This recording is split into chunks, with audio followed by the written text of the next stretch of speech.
श्रुतिपीडिया में सभी का स्वागत है। यह हमारी आधुनिक भारतीय इतिहास यानी मॉडर्न इंडियन हिस्ट्री सीरीज का दूसरा वीडियो है और ये पूरी सीरीज ही UPSC, state PSC, SSC, railway और दूसरे सरकारी इम्तिहानों गवर्नमेंट एग्जाम्स के लिहाज से बहुत ज़रूरी है। पिछले वीडियो में हमने कर्नाटक युद्धों, कर्नाटक वॉर्स पर बात की थी, अंग्रेज़ों और फ्रांसीसियों के बीच जो संघर्ष चला था। अगर कोई पहली बार जुड़ रहे हैं तो उसे भी जरूर देखें, समझने में आसानी होगी। आज हम बात करेंगे बंगाल पर अंग्रेजों के कब्जे की और इसमें दो बहुत ही निर्णायक लड़ाइयां हैं। एक तो प्लासी की लड़ाई, बैटल ऑफ प्लासी 1757 की, और दूसरी बक्सर की लड़ाई, बैटल ऑफ बक्सर 1764। इन्हीं ने भारत में ब्रिटिश राज का रास्ता तैयार किया। नमस्कार। जी हाँ, ये जो दो लड़ाइयाँ हैं ये सिर्फ तारीखें नहीं हैं। ये भारतीय इतिहास के वो मोड़ हैं जहाँ सत्ता का पलड़ा कह सकते हैं कि पूरी तरह से अंग्रेजों के पक्ष में झुक गया। हम इनके पीछे के कारण, क्या हुआ और सबसे ज़रूरी इनके नतीजे क्या निकले, इस पर बात करेंगे, खास तौर पे एग्जाम के नज़रिए से। बिल्कुल। तो चलिए शुरू करते हैं बंगाल से ही। ऐसा क्या था उस वक्त बंगाल में कि अंग्रेजों की नज़र वहीं पर थी? इतना खास क्यों था बंगाल? देखिए, मुगल दौर में ना बंगाल को सबसे ज़्यादा उपजाऊ और अमीर सूबों में गिना जाता था। इसमें आज का बांग्लादेश, बिहार, उड़ीसा, ये सब इलाके आते थे। ज़मीन तो अच्छी थी ही, व्यापार भी ज़बरदस्त था। यहाँ का सूती कपड़ा मतलब टेक्सटाइल्स और रेशम, सिल्क, ये तो दुनिया भर में जाता था। फिर शोरा होता था, साल्ट पीटर कहते हैं, बारूद बनाने में काम आता है, वो भी यहीं से खूब निर्यात होता था। चावल, नील यानी इंडिगो, काली मिर्च, चीनी, बहुत कुछ था जो यूरोप जाता था। सही मायनों में एक इकोनॉमिक पावर हाउस था उस समय का। और ईस्ट इंडिया कंपनी के लिए ये क्यों इतना महत्वपूर्ण था? वो तो व्यापारी बनकर आए थे शुरू में। हाँ, और इसी व्यापार ने उन्हें खींचा। भारत में उनका जो पहला बड़ा राजनीतिक अड्डा बना वो बंगाल ही था। उन्होंने कोलकाता यानी आज का कोलकाता उसे 1690 के दशक में अपने सेंटर की तरह डेवलप किया। बंगाल के जो संसाधन थे, इनॉर्मस रिसोर्सेज, वो कंपनी के बढ़ने के लिए ईंधन जैसे थे। आप अंदाजा लगाइए कि उस वक्त ब्रिटेन जितना भी सामान एशिया से मंगाता था, इंपोर्ट करता था, उसका करीब करीब 60%, सोचिए 60% सिर्फ बंगाल से जाता था। 60%, ये तो बहुत बड़ा आंकड़ा है। अच्छा, क्या कंपनी को व्यापार के लिए कुछ खास रियायतें, मतलब स्पेशल प्रिविलेजेस भी मिली हुई थी? हाँ, और यहीं से असल में झगड़े की जड़ शुरू होती है। मुगल बादशाह ने एक फरमान जारी किया था जिसके तहत कंपनी को सिर्फ 3000 रुपए सालाना देने थे और इसके बदले में उन्हें बंगाल में फ्री ट्रेड मतलब बिना कोई टैक्स या चुंगी दिए व्यापार करने की इजाजत थी। सिर्फ 3000 रुपए सालाना और व्यापार लाखों का? जी, उस समय के हिसाब से देखें तो करीब 350 पाउंड सालाना देकर वो हर साल 50,000 पाउंड से भी ज्यादा का माल बिना टैक्स दिए यहाँ से ले जा रहे थे। ये तो सीधे सीधे बंगाल के खजाने को नुकसान पहुंचाना हुआ। तो जाहिर है नवाबों को ये पसंद नहीं आया होगा। बिल्कुल पसंद नहीं आया, बहुत बड़ी आपत्ति थी उन्हें, क्योंकि इससे जो प्रोविंशियल खजाना था उसे भारी नुकसान हो रहा था। और बात सिर्फ कंपनी के व्यापार तक ही नहीं थी, जो कंपनी के कर्मचारी थे ना, वो अपने पर्सनल ट्रेड के लिए भी इस छूट का, जिसे दस्तक कहते थे, उसका मिसयूज कर रहे थे। इससे लोकल भारतीय व्यापारियों को नुकसान होता था और नवाब को भी टैक्स नहीं मिलता था। तो ये टकराव धीरे धीरे बढ़ता गया। अंग्रेजों को यह लगने लगा कि भाई उनका मुनाफा तभी सुरक्षित रहेगा जब बंगाल की गद्दी पर कोई ऐसा नवाब बैठे जो उनके इशारों पर चले, जिसे हम कहते हैं ना, एक कठपुतली नवाब, पपिट नवाब। अच्छा। और इसी सोच ने फिर प्लासी की लड़ाई की भूमिका तैयार की। हाँ, आप बिल्कुल सही समझ रही हैं। प्लासी की लड़ाई 1757 में जो हुई वो इसी टकराव का नतीजा थी। ये लड़ाई पश्चिम बंगाल में भागीरथी नदी के किनारे प्लासी नाम की जगह पर हुई। एक तरफ रॉबर्ट क्लाइव था ईस्ट इंडिया कंपनी की सेना के साथ, और दूसरी तरफ बंगाल का नवाब सिराजुद्दौला, उसके साथ कुछ फ्रांसीसी सैनिक भी थे। सिराजुद्दौला, इनके बारे में कुछ बताइए। क्या इनके नवाब बनने से ही प्रॉब्लम शुरू हो गई थी? सिराजुद्दौला अपने नाना अलवर्दी खान के बाद नवाब बने। अलवर्दी खान एक मजबूत नवाब माने जाते थे, लेकिन सिराज थोड़े युवा थे, अनुभव कम था। और सबसे बड़ी दिक्कत ये थी कि उनके अपने ही दरबार में उनके दुश्मन बहुत थे। कई बड़े दरबारी, उनके रिश्तेदार, वो खुद नवाब बनना चाहते थे, और यही अंदर की फूट जो थी वो बाद में अंग्रेजों के बहुत काम आई। तो लड़ाई तक बात कैसे पहुंची? मतलब एकदम से क्या हुआ? इमीडिएट कॉज क्या थे? एक तो वो व्यापार वाली छूट का झगड़ा तो चल ही रहा था, दूसरा अंग्रेजों ने नवाब से पूछे बिना ही कलकत्ता में अपना जो किला था फोर्ट विलियम, उसकी किलेबंदी मतलब फोर्टिफिकेशन शुरू कर दिया। दीवारें ऊंची करने लगे, तोपे लगाने लगे। नवाब ने इसे अपनी सॉवरन पावर, अपनी संप्रभुता पर सीधा हमला माना। उसे लगा कि ये व्यापारी अब किले बना रहे हैं, मतलब शासक बनने की तैयारी में है। और मैंने सुना है कि नवाब ने फिर कलकत्ता पर हमला भी कर दिया था। हाँ, नवाब ने एक्शन लिया। जून 1756 में सिराज ने कलकत्ता पर चढ़ाई कर दी और फोर्ट विलियम पर कब्जा कर लिया। इसके बाद एक घटना हुई जिसे अंग्रेजों ने बहुत उछाला, काल कोठरी की त्रासदी या ब्लैक होल ट्रेजेडी। कहा जाता है कि नवाब के लोगों ने कुछ अंग्रेज कैदियों को, शायद 146 लोगों को, एक बहुत छोटी सी कोठरी में बंद कर दिया रात भर के लिए, और सुबह तक उसमें से ज्यादातर, शायद 123, दम घुटने से मर गए। ओह, हालांकि इस घटना की सच्चाई और मरने वालों की संख्या पर इतिहासकारों में काफी मतभेद हैं। कुछ मानते हैं कि अंग्रेजों ने इसे बढ़ा चढ़ाकर पेश किया, लेकिन हाँ, इस घटना ने अंग्रेजों को भड़का दिया और उन्हें बदला लेने का एक बहाना मिल गया। और फिर एंट्री होती है रॉबर्ट क्लाइव की। बिल्कुल। जैसे ही कलकत्ता गिरने और इस ब्लैक होल वाली घटना की खबर मद्रास पहुंची, वहां से रॉबर्ट क्लाइव के लीडरशिप में एक सेना बंगाल भेजी गई। क्लाइव सिर्फ एक सैनिक नहीं था, वो बहुत शातिर डिप्लोमेट भी था। उसने बंगाल पहुंचते ही नवाब के दरबार में जो नाराज लोग थे, उनसे साठगांठ करनी शुरू कर दी। और उसका सबसे बड़ा टारगेट था मीर जाफर। मीर जाफर नवाब का सेनापति था, रिश्तेदार भी था, लेकिन महत्वाकांक्षी था। क्लाइव ने उसे लालच दिया कि अगर तुम हमारा साथ दो तो सिराज को हटाकर तुम्हें बंगाल का नवाब बना देंगे। मीर जाफर मान गया। उसके साथ जगत सेठ जैसे बड़े बैंकर, राय दुर्लभ जैसे दूसरे ताकतवर लोग भी इस साजिश में शामिल हो गए। तो प्लासी के मैदान में फिर क्या हुआ? ये तो एक तरह से पहले से ही फिक्स था मैच। हाँ, कह सकते हैं। कागज पर देखें तो नवाब की सेना बहुत बड़ी थी, करीब 50,000 सैनिक, और क्लाइव के पास मुश्किल से 3,000। लेकिन ये लड़ाई हथियारों से कम, धोखे से ज्यादा लड़ी गई। जैसा तय था, लड़ाई शुरू हुई और नवाब की सेना का एक बहुत बड़ा हिस्सा, जिसका कमांडर मीर जाफर था, वो बस खड़ा देखता रहा। उसने लड़ाई में हिस्सा ही नहीं लिया। नवाब के कुछ वफादार सेनापति थे, जैसे मीर मदान, मोहनलाल, उन्होंने बहादुरी दिखाई, लेकिन वो अकेले पड़ गए। अंग्रेजों की सेना छोटी थी पर ज्यादा अनुशासित थी। उनके पास तोपें बेहतर थीं।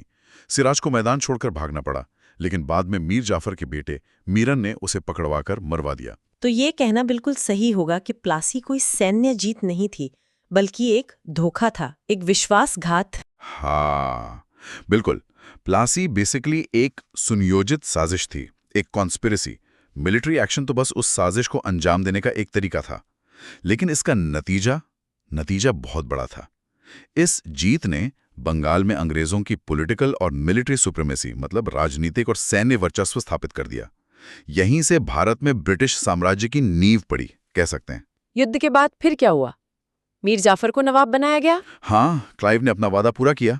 मीर जाफर बंगाल का नवाब बन गया। बदले में मीर जाफर ने कंपनी को बहुत सारा पैसा दिया और बंगाल के 24 परगना जिले की जमींदारी भी दे दी।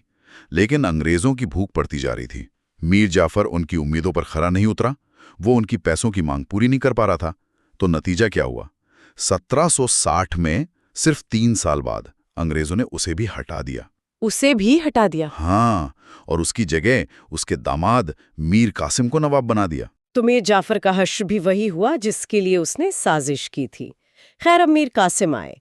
क्या वो अंग्रेजों के लिए एक बेहतर कठपुतली साबित हुए? यहीं पे कहानी में एक और मोड़ आता है। मीर कासिम जो था, वो अलवर्दी खान के बाद के नवाबों में शायद सबसे ज्यादा काबिल था। वो मीर जाफर जैसा नहीं था। वो सच में बंगाल को सुधारना चाहता था, अपनी आज़ादी बनाए रखना चाहता था। उसने आते ही कुछ बड़े कदम उठाए। सबसे पहले तो अपनी राजधानी मुर्शिदाबाद से हटाकर मुंगेर ले गया, जो बिहार में है। ऐसा क्यों किया? ताकि कलकत्ता में बैठे अंग्रेजों के रोज के दखल से दूर रह सके। फिर उसने अपनी सेना को यूरोपियन स्टाइल में ट्रेन करने की कोशिश की, हथियार बनाने के कारखाने लगाए, एडमिनिस्ट्रेशन सुधारा, खजाना भरने की कोशिश की। ये तो बिल्कुल अंग्रेजों के प्लान के खिलाफ जा रहा था। वो तो एक डिपेंडेंट नवाब चाहते थे। बिल्कुल। मीर कासिम की ये जो कोशिशें थी ना, अपनी ताकत बढ़ाने की, ये अंग्रेजों को पसंद नहीं आई। फिर से झगड़ा शुरू हुआ, और वजह फिर वही बनी, व्यापारिक छूट, वो दस्तक। अंग्रेज बिना टैक्स दिए व्यापार कर रहे थे। लोकल व्यापारियों को नुकसान हो रहा था, नवाब को रेवेन्यू लॉस हो रहा था। तो मीर कासिम ने एक बहुत बोल्ड स्टेप लिया। उसने कहा, ठीक है, अगर अंग्रेज टैक्स नहीं देंगे तो कोई नहीं देगा। उसने सभी व्यापारियों के लिए, चाहे भारतीय हों या अंग्रेज, सबके लिए इंटरनल ड्यूटीज खत्म कर दी। अरे वाह, मतलब लेवल प्लेइंग फील्ड बनाने की कोशिश। इससे तो अंग्रेजों का जो स्पेशल स्टेटस था वो खत्म हो गया। हाँ, खत्म हो गया। और वो बुरी तरह भड़क गए। वो अपने लिए प्रेफरेंशियल ट्रीटमेंट चाहते थे, विशेष व्यवहार। इसी ड्यूटी वाले झगड़े पर बात इतनी बढ़ गई कि 1763 में अंग्रेजों और मीर कासिम के बीच लड़ाइयां शुरू हो गईं। अंग्रेजों ने कटवा, मुर्शिदाबाद, गिरिया, सूटी, मुंगेर कई जगहों पर मीर कासिम को हरा दिया। लेकिन मीर कासिम ने हार नहीं मानी। नहीं, वो भागा। हार कर वो पहुंचा अवध। वहां अवध का नवाब था शुजा-उद-दौला और दिल्ली में मुगल बादशाह थे शाह आलम द्वितीय। हालांकि नाम के ही बादशाह रह गए थे तब तक। मीर कासिम ने इन दोनों को साथ मिलाया। तीनों ने मिलकर एक गठबंधन बनाया, एक कन्फेडरेसी कि चलो मिलकर अंग्रेजों को बंगाल से निकालते हैं।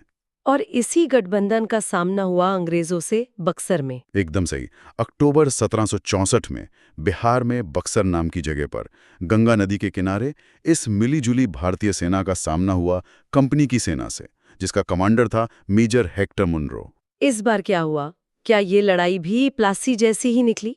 नहीं, यही सबसे बड़ा फर्क है और ये एग्जाम्स के लिए भी बहुत जरूरी पॉइंट है। बक्सर की लड़ाई प्लासी की तरह कोई साजिश या धोखा नहीं थी। ये एक खुली लड़ाई थी, आमने सामने की, फुल फ्लेज्ड वॉर थी। और इस लड़ाई में अंग्रेजों ने इन तीनों की मिलीजुली सेना को, जो संख्या में उनसे कहीं ज्यादा थी, बुरी तरह से हराया। ये अंग्रेजों की मिलिट्री सुपीरियरिटी की, उनकी सैन्य ताकत की असली जीत थी। इस जीत ने प्लासी के काम को पूरा कर दिया। इसने दिखा दिया कि कंपनी सिर्फ साजिश से नहीं बल्कि मैदान में भी जीत सकती है। बंगाल पर उनका कब्जा अब पक्का हो गया। वो जो कठपुतली नवाब वाला सिस्टम था वो लगभग खत्म हो गया। और सबसे बड़ी बात क्या हुई? इस बार हारा कौन? सिर्फ बंगाल का भागा हुआ नवाब नहीं, बल्कि अवध का ताकतवर नवाब और हिंदुस्तान का मुगल बादशाह। ये अंग्रेजों के लिए बहुत बड़ी जीत थी। तो इसका मतलब ये हुआ कि बक्सर का महत्व शायद प्लासी से भी ज्यादा था। हाँ, कई इतिहासकार ऐसा ही मानते हैं। अगर प्लासी ने दरवाजा खोला था तो बक्सर ने उस दरवाजे से घुसकर पूरे घर पर कब्जा कर लिया। इस जीत ने अंग्रेजों को नॉर्थ इंडिया की एक मेजर पावर बना दिया। अब वो सिर्फ व्यापारी नहीं रहे, वो शासक बनने के असली दावेदार बन गए। और इसी जीत के बाद हुई 1765 में इलाहाबाद की संधि, ट्रीटी ऑफ इलाहाबाद, जिसे हम भारत में ब्रिटिश राज की असल शुरुआत मान सकते हैं। युद्ध के बाद बंगाल में क्या हुआ? मीर जाफर का क्या हुआ था? उसे तो हटा दिया था। हाँ, लेकिन जब मीर कासिम भागा 1763 में, तो अंग्रेजों ने मजबूरी में फिर से मीर जाफर को ही नवाब बना दिया था। उसने फिर वही किया। मिदनापुर, बर्दवान, चटगांव, इन जिलों का रेवेन्यू अंग्रेजों को दे दिया, सेना के खर्चे के लिए। व्यापार में भी सारी छूटें दे दी, बस नमक पर 2% टैक्स छोड़कर। लेकिन मीर जाफर ज्यादा दिन जी नहीं पाया। 1765 में उसकी मौत हो गई। उसके बाद उसके नाबालिग बेटे नजमुद्दौला को नवाब बनाया गया। पर असल ताकत अंग्रेजों के बैठाए नायब सूबेदार के हाथ में थी। नवाब तो बस नाम का था, पेंशन लेता था। धीरे धीरे वो पेंशन भी कम होती गई और 1772 में वॉरेन हेस्टिंग्स ने बंगाल का एडमिनिस्ट्रेशन सीधे कंपनी के हाथ में ले लिया। नवाब का पद ही खत्म कर दिया। समझ गई। अब आते हैं उस बहुत महत्वपूर्ण संधि पर, इलाहाबाद की संधि 1765। इसमें क्या क्या तय हुआ? बक्सर जीतने के बाद रॉबर्ट क्लाइव दूसरी बार गवर्नर बनकर बंगाल आया। उसने अगस्त 1765 में 2 संधियां की। पहली संधि अवध के हारे हुए नवाब शुजा-उद-दौला के साथ और दूसरी मुगल बादशाह शाह आलम द्वितीय के साथ। अवध के नवाब से क्या तय हुआ कि भाई तुम इलाहाबाद और कड़ा के जिले मुगल बादशाह को दे दो। कंपनी को लड़ाई के हर्जाने वॉर इंडेमनिटी के तौर पर 50 लाख रुपए दो। और बनारस का जो जमींदार था बलवंत सिंह, जिसने अंग्रेजों का साथ दिया था, उसे उसकी जागीर वापस दे दो पूरे अधिकार के साथ। अवध एक तरह से बफर स्टेट बन गया कंपनी और मराठों के बीच। और दूसरी संधि हुई मुगल बादशाह शाह आलम द्वितीय से। यह संधि बहुत बहुत ज्यादा महत्वपूर्ण थी। इसमें क्या हुआ? पहली बात, बादशाह अब इलाहाबाद में रहेंगे कंपनी के प्रोटेक्शन में। मतलब हिंदुस्तान का बादशाह अब अंग्रेजों का पेंशनर बन गया। और सबसे बड़ा पॉइंट, बादशाह ने बंगाल, बिहार और उड़ीसा की दीवानी मतलब टैक्स वसूलने का अधिकार, रेवेन्यू कलेक्शन का राइट, ये कंपनी को सौंप दिया। बदले में कंपनी बादशाह को सालाना 26 लाख रुपए देगी। इसके साथ ही निजामत के काम यानी law and order, justice, defence, इसके लिए कंपनी बादशाह को 53 लाख रुपए सालाना देगी। अब पैसा कंपनी दे रही थी तो असल में निजामत पर भी कंट्रोल उसी का हो गया। दीवानी का अधिकार मिलना, इसका मतलब बंगाल, बिहार, उड़ीसा का सारा टैक्स, सारा पैसा अब सीधा कंपनी की जेब में। ये तो गेम चेंजर था। बिल्कुल गेम चेंजर था। ये वो चाबी थी जिसने अंग्रेजों के लिए भारत का खजाना खोल दिया। अब उन्हें भारत में व्यापार करने, सेना रखने, किले बनाने, लड़ाइयां लड़ने के लिए इंग्लैंड से पैसा लाने की जरूरत नहीं रही। वो भारत के ही पैसे से भारत पर अपना राज मजबूत कर सकते थे। यहीं से वो शुरू हुआ जिसे हम कहते हैं ड्रेन ऑफ वेल्थ, भारत का आर्थिक शोषण। तो अगर हम संक्षेप में देखें, कर्नाटक युद्धों ने फ्रांसीसियों को रास्ते से हटाया, प्लासी ने बंगाल में घुसपैठ का रास्ता खोला और ब्रिटिश साम्राज्य की नींव रखी, और बक्सर ने उस नींव पर एक मजबूत इमारत खड़ी कर दी जिसने अंग्रेजों को उत्तरी भारत की सबसे बड़ी ताकत बना दिया। हाँ, ये बिल्कुल सही सारांश है। प्लासी एक पॉलिटिकल विक्ट्री थी जो साजिश से मिली। बक्सर एक मिलिट्री विक्ट्री थी जिसने मुगल बादशाह तक को अंग्रेजों पर निर्भर बना दिया। और इलाहाबाद की संधि, खासकर दीवानी का मिलना, इसने कंपनी को एक ट्रेडिंग बॉडी से एक रूलिंग पावर में बदल दिया। ये सारे पॉइंट्स एग्जाम्स के लिए बहुत बहुत जरूरी हैं। उम्मीद है कि प्लासी और बक्सर की लड़ाइयों की ये पूरी कहानी सुनने वालों को अच्छे से समझ आई होगी। ये इतिहास हमें ये भी सोचने पर मजबूर करता है कि कैसे हमारी अपनी कमजोरियों, आपसी फूट, धोखेबाजी, इसने बाहरी ताकतों को यहाँ हावी होने का मौका दिया।